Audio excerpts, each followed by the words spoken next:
तो hello everyone and welcome back your channel. तो कैसे आप सभी कमेंट करके बता। आई होप आप सभी बहुत ही अच्छे होंगे और आप सभी अपने एग्जाम का प्रिपेयर बहुत ही अच्छे से कर रहे हैं। कहीं कुछ डाउट है, दिक्कत है, प्रॉब्लम है तो आप लोग कमेंट कर सकते हैं। तो मेरा अभी का जो टॉपिक होने वाला है खूनी रिश्ता। खूनी रिश्ता टॉपिक होगा, जरा आप लोग ध्यान दीजिएगा, गौर फरमाइएगा, थोड़ा देर इस वीडियो में बने रहिएगा तो आपका सारा कॉन्सेप्ट ये खूनी रिश्ता जो है ना अच्छा से आपका खूनी खूनी यानी कि नस नस में समा जाएगा। तो इसके लिए आपको करना क्या है, वीडियो को स्किप जरा सा भी नहीं करना है। कहीं भी वीडियो को स्किप किया तो आपको जरा सा भी समझ नहीं आएगा, ट्रिकी बेस होगा। तो चलिए हम बात करते हैं अपने टॉपिक पर, बाकी को हम साइड आउट करते हैं। ओके, ये बतला दें, जब भी आपको ब्लड रिलेशन वाला क्वेश्चन मिले तो उसमें मेल कैंडिडेट कौन है और फीमेल कैंडिडेट कौन है। ठीक है, पहले आपको ये देखना है मेल कैंडिडेट के लिए आपको प्लस से साइन से इंडिकेट करना है, फीमेल कैंडिडेट के लिए क्या करना है, माइनस करना है। ओके, इसमें कोई दिक्कत नहीं, प्लस किसके साथ करना है और माइनस किसके साथ करना।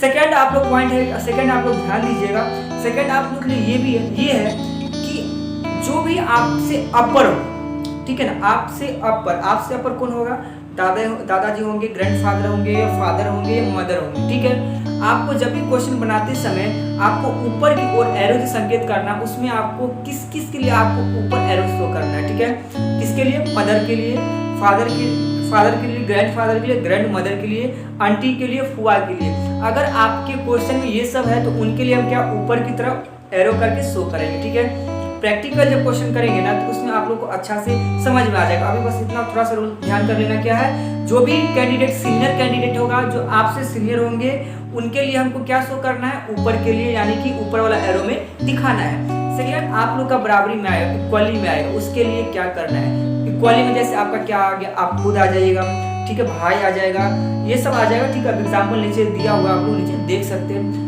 आप इन लोगों के लिए क्या करना, इक्वली एरो शो करना है, क्या करना है, इक्वली में। ठीक है, ओके। और उसके बाद क्या करना, मान लो भतीजा हो गया, भतीजी हो गई, भैगना हो गया, भांजी हो गई, ठीक है ना, नेफ्यू, यानी कि ये सब हो गया। तो उन सब के लिए हमको क्या, डाउन एरो यानी कि नीचे का आपको एरो शो करना। बस आपको इतना बात जितना भी बोले 3.1 माइनस प्लस वाला 4, बस इतना ही आपको दिमाग में रखना है। उस प्रैक्टिकल क्वेश्चन पे आते हैं। तो चलिए हम अपना प्रैक्टिकल क्वेश्चन देखना स्टार्ट करते हो। सारा डाउट जो भी आपको मन में थोड़ा बहुत बन रहा है वो सारा कॉन्सेप्ट अच्छे से क्लियर हो जाएगा। तो चलिए हम देखना स्टार्ट करते हैं। शुभ काम क्वेश्चन आप लोग को स्क्रीन पे क्वेश्चन दिख रहा होगा, आप लोग देखिए, क्वेश्चन को पढ़िए, एक बार पूरा पढ़िए, उसके बाद क्वेश्चन को तोड़ तोड़ के हम समझेंगे। तो चलिए हम पढ़ते हैं। बी क्यू का पिता है, ठीक है, बी के केवल 2 बच्चे हैं, बेशक क्यू आर का भाई है, बेशक आर बेटी है पी की, ए पी की नवासी है। अगर एस ए का पिता है तो एस का क्यू से क्या रिश्ता है। आपको सारा बाउंस कर गया होगा, लेकिन तोड़ तोड़ के समझेंगे तो अच्छे से समझ में आ जाएगा। ठीक है, बट आपको इससे पहले जो रूल बतलाए वो 2-3 रूल उसको आपको याद होना जरूरी है, ये खूनी रिश्ता के लिए। ओके, तो चलिए हम समझना स्टार्ट करते हैं। बी क्यू का पिता है, इस दोनों में फादर कौन है, बी या क्यू। बी है क्यू का पिता, तो इसमें फादर कौन होंगे, बी होंगे फादर। तो फादर कहाँ, फादर के लिए क्या बतलाए हुए, हमेशा ऊपर का एरो शो होगा, ऊपर जाएगा। फादर कहाँ जाएंगे, ऊपर जाएंगे। ठीक है, तो हम लिखते हैं यहाँ पे बी, ठीक है, फादर है। उसका बेटा है ना, हम बेटा के लिए क्या बोले हुए हैं, मिडल आएगा। ठीक है, इसमें कौन है, बेटा क्या है, क्यू है, कोई दिक्कत नहीं। अब देखो सेकेंड में बी के केवल 2 बच्चे हैं। बी के केवल कितना है, ये जो पिताश्री है बी कौन है, ये पिता है ना, और मेल कैंडिडेट है तो इसके लिए हम क्या प्लस का साइन दिखाएंगे। ठीक है, पिता है और इसका जो है 2 बेटा है। कौन कौन बेटा है, देखिए बी के केवल 2 बच्चे हैं, यहाँ बेटा है या बेटी नहीं सो रहा है, सिर्फ बच्चे लिखे हैं। क्यू आर का भाई है। अब देखो यहाँ पर इसका भाई कौन है, हम पहले आपको बता चुके हैं कि अगर हमारा जनरेशन का है तो उसके लिए हम बराबरी में शो करेंगे। तो कौन है, आर है, कोई दिक्कत नहीं यहाँ तक। ठीक है, क्यू आर का भाई है, आर बेटी है पी की। आर जो है ये बेटी है, ये कौन है, माइनस, यानी कि ये फीमेल है। आर जो है वो फीमेल है। बेटी किसकी है, तो देखो बुआ बेटी किसकी है, ये तो ये पी की बेटी, आर बेटी है पी की, किसका, पी का। ठीक है, ये दोनों हस्बैंड वाइफ है। ठीक है, इनके 2 बच्चे हैं, एक ये रहा बेटा है और एक बेटी है, कोई दिक्कत नहीं, ये दोनों हस्बैंड वाइफ है। ठीक है, कौन है, लिख देते हैं हम हस्बैंड वाइफ, लिख दे, नहीं आप लोग समझ जाए कि ये दोनों हस्बैंड वाइफ है, इनके 2 बच्चे हैं, कोई दिक्कत नहीं है। आगे देखिए, क्यू आर का भाई है, आर बेटी है पी की। उसके बाद देखिए ए पी की नवासी है, अब क्या है, ए जो है पी की नवासी है। आपको हम पहले बतला चुके हैं, नेफ्यू हो या डॉटर हो या सन हो, तो उस सब के लिए जो हमसे लोअर है उनके लिए हम क्या जनरेशन के लिए नीचे वाला एरो में, क्या इसके नीचे भी आएंगे हम, सबसे नीचे वाला लोअर में, लोअर जनरेशन। ठीक है, तो ये सबसे छोटा है ना बाबू। आपका ये भगना भगनी होंगी या भतीजा भतीजी होंगी, वही है यहाँ पे।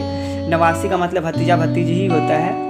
तो आर बेटी है पी की, ए पी की नवासी है।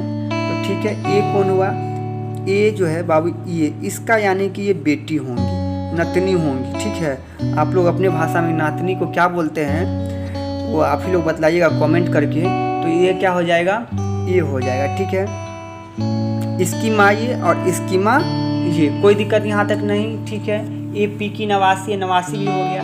अगर एस ए का पिता है, अगर एस, देखिए बाबू, अगर एस ए का पिता है, अब यहाँ पर जीजा जी भी आए तो ये भी इसी कंडीशन में एस है और ये प्लस है, ये दोनों हस्बैंड वाइफ है। ये दोनों कौन है, हस्बैंड वाइफ है। ठीक है, और इन दोनों का कौन, एक बेटी है ए, ए जो है इनकी बेटी है। कोई दिक्कत नहीं यहाँ तक।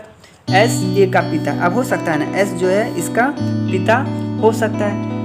तो एस का क्यू से क्या रिश्ता है, तो ये पूछ रहा है इसका एस का क्यू से क्या रिश्ता है, कौन सा रिलेशन है, कौन सा खूनी रिश्ता बन रहा है। तो देखो बुआ, ये दोनों मम्मी पापा हैं, इन दोनों, एगो बेटा है एगो बेटी है, ये बेटी का भी ये है। ठीक है, बेटी शादीशुदा है, सिंपल समझो, बेटी शादीशुदा है। ठीक है, इसका पति का नाम क्या है, एस है, आज दोनों शादीशुदा है, तो एगो बेटा आया और पूछ रहा है कि एस का क्यू से क्या रिश्ता है। तो एक बहन है ना, और बहन का जो पति होगा क्या जीजा जी लगते हैं। आप लोग के एरिया में क्या बोलते हैं, किस भाषा में बोलते हैं, लेकिन जो बहन का पति होते हैं उनको हम क्या जीजा बोलते हैं। तो इसमें जो है एस का क्यू से क्या रिश्ता होगा, तो जीजा जी का क्या रिश्ता होगा, क्या होगा, जीजा जी का रिश्ता होगा। ये आपका राइट आंसर होगा। समझ गए। नंबर 2 है, आप लोग भी देखिए स्क्रीन पे। ठीक है, रघु और बाबू जुड़वा है, कोई नहीं, बेशक अपना जनरेशन है, खुद का जनरेशन है, इस तरह का एरो बराबरी। ठीक है, हम लोग जो आवर जनरेशन रहता है उसके लिए सीधा एरो का संकेत करेंगे। ठीक है, जैसा कि हम संकेत करके आपको दिखा दिए हैं। तो चलिए, रघु और बाबू जुड़वा है। ठीक है, एक लाइन पे लिखते हैं, कौन आएगा, रघु और बाबू, कोई दिक्कत नहीं। रघु और बाबू जुड़वा है। बाबू की बहन रीमा है। बाबू की बहन कौन है, सीमा बोलो या रीमा बोलो, इसकी बहन कौन है, सीमा या रीमा, सीमा ही लिख दो, सीमा है। ठीक है, बाबू की बहन रीमा है। रीमा के पति राजन है, बहुत लंबा चला गया रे, सीमा के पति राजन है, ये भी इसी में आ जाएगा, राजन। ठीक है, यहाँ पे लिखा हुआ, समझ जाए क्या लिखा हुआ, ये राजन लिखा हुआ है, क्योंकि हमारे जनरेशन के हैं तो इसलिए हम एक ही लाइन में लिखेंगे, राजन है, रीमा के पति राजन है। रघु की माँ लक्ष्मी है। ओ माँ गो, रघु है, इसकी माँ कौन है बुआ, लक्ष्मी है, इसकी माँ, इसकी कौन है, ये माँ है। फीमेल कैंडिडेट के लिए हम माइनस शो करते हैं। ठीक है, तो इसकी माँ हो गई, तो इसकी भी माँ हो गई, और सीमा, तो दोनों जुड़वा भाई बहन, दोनों जुड़वा भाई है, तो सीमा की भी, सबकी कौन हो गई, माँ, ये हो गई लक्ष्मी, तीनों की माँ हो गई। ठीक है, और इसके तो ये पति देव है ना, तो इसके साथ तो रिश्ता के, इसके साथ क्या रिश्ता बनेगा, इसके साथ तो रिश्ता बन जाएगा दामाद जी वाला रिश्ता बन जाएगा। ठीक है ना, तो अभी दामाद जी वाला रिश्ता नहीं पूछ रहा, आगे देखते हो क्वेश्चन क्या है। ठीक है, रीमा के पति राजन है, रघु की माँ लक्ष्मी है, लक्ष्मी के पति राजेश है। ओहो, इसके भी पति देव आ गए। ठीक है, इसके पति देव क्या आ गए, तो क्या नाम हुआ इसका, राजेश। ठीक है, इनके लिए क्या हम, तो इन तीनों के मम्मी ये हो गई।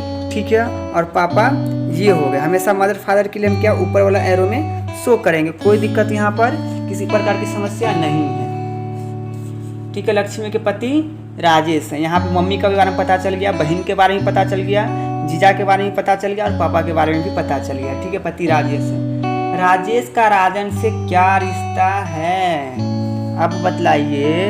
ये जो राजेश है, राजेश जी का राजन से क्या रिश्ता है, कौन सा कनेक्शन है।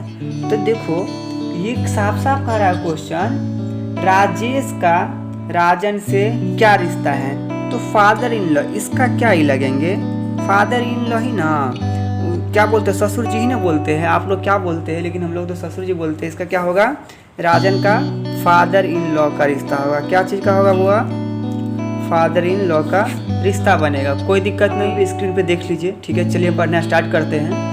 सुनील केशव का बेटा है। ओके, सुनील केशव का बेटा है। सिमरन जो केशव की बहन है, उसका एक बेटा मारुति और उसके एक बेटी सीता है। प्रेम मारुति का मामा है। सुनील का मारुति से क्या रिश्ता है, क्या खूनी रिश्ता है, वो अभी पता चल जाएगा। ठीक है, करना आप लोगों को क्या है, देखिए, सुनील केशव का बेटा है। सुनील केशव का बेटा है। ये दोनों में सुनील बाप है कि केशव बाप है, तो यहाँ पर केशव, सुनील जो है केशव का बेटा है ना, तो यहाँ पे फादर कौन है, केशव। ठीक है, आप यहाँ पे केशव को हम शॉर्टकट में लिखते हैं KSW। ठीक है, केशव को शॉर्टकट में लिख दिए। उसके बाद आप लोग को पहले बताया था कि फादर वगैरह जो होंगे ऊपर, हम लोग का जनरेशन जो होगा बीच में, और हमसे जो लोअर जनरेशन होगा सबसे नीचे। कोई दिक्कत नहीं, केशव हो गया। उसके बाद क्या कर रहा है, सिमरन जो केशव की बहन है, ओ माँ गो, मेरे पापा की बहन कौन है, सिमरन। तो सिमरन को पूरा लिख दे, सिमरन। ठीक है, उसके बाद है क्या, सिमरन जो केशव की बहन है, कोई दिक्कत नहीं, मेरी बुआ जी है। ठीक है, हम खुद कौन है, मेरा खुद का नाम क्या है, तो सुनील नाम है। क्या नाम है मेरा खुद का, सुनील नाम है मेरा खुद का। यहाँ तक कोई दिक्कत नहीं, केशव की बहन है, सिमरन जो केशव की बहन है, उसका एक बेटा मारुति है। ओह नो, उसका बेटा बेटी भी है। चलो यार आ जाओ। अब ये हमारी बुआ का बेटा है, ये हमारी बुआ ना, ये मेरे पापा हम हो गए, और मेरे पापा की बहन मेरी बुआ हो गई। हमारे बुआ का बेटा बेटी सब बहुत सारा है। कौन कौन है, पहला तो आपको आ गया मारुति, मारुति। उसके बाद है मारुति है, बेटी भी है, एक बेटा मारुति है और एक बेटी सीता है। कौन है, सीता। आपके लिए वो रूल हर हाल में याद रहना चाहिए, तभी आप बना पाइएगा। अरे सिंपल समझो यार, ये कौन हुए, मेरे फादर हुए, फादर की बहन चली गई तो एक ही लाइन में चले गए, सीनियर चले गए, ये हम हो गए। और ये जो है हमारे फुआ के बेटा बेटी हो गई, एगो मारुति एगो सीतू। तो हमारे फुआ की जो बेटा होते हैं, आप लोग आप ही का जनरेशन का रहता है ना, तो आपसे ओल्ड जनरेशन तो नहीं चला जाता है। ठीक है, तो सिमरन हो गई और सीता हो गई, तो यहाँ तो कोई दिक्कत नहीं है। उसके बाद है एक प्रेम, एक सीता है। ठीक है, प्रेम मारुति के मामा है। ओहो, एगो और टपका है, प्रेम जो है मारुति के मामा है। कहने का मतलब ये है, प्रेम जो है इसके मामा है। तो मामा तभी न जाएंगे जब मम्मी की बहन होगी, मम्मी का भाई होगा। तो ये समझ गए, मेरे पापा के बहन और छोटे पापा। कोई दिक्कत नहीं ना, प्रेम को छिपा दिया था। तब यहाँ पर इसका क्या होगा, प्रेम जो है मारुति के मामा है। ये मामा ही न है, मारुति के मामा। कैसे मामा, जब मेरे पापा के भाई रहेंगे तभी तो मामा रहेंगे ना। सुनील का मारुति से क्या रिश्ता है, अब देखो, सुनील है और ये मारुति। हमारी फुआ को बहन को क्या बोलते हैं, हमारे फुआ का जो बेटा बेटी रहते हैं उसको हम क्या बोलते हैं, चचेरा मचेरा खचेरा, सॉरी क्या बोलते हैं, कज़न बोलते हैं। उसको हम क्या बोलते हैं बुआ, कज़न बोलते हैं, चचेरा बोलते हैं। ठीक है, न अंकल होगा, न फादर इन लॉ है, सेकेंड ऑप्शन, न कज़न होगा, न अंकल होगा, न ब्रदर होगा, न नेफ्यू होगा। तो इसका राइट आंसर क्या होगा, चचेरा, यानी कि इसका राइट आंसर होगा cousin is the right answer. चचेरा भाई क्या होगा इसका, कज़न होगा, या लिख दीजिए चचेरा, मेरा खखेरा, चचेरा भाई। इसका राइट आंसर ये हो गया। किसी प्रकार कोई समस्या नहीं।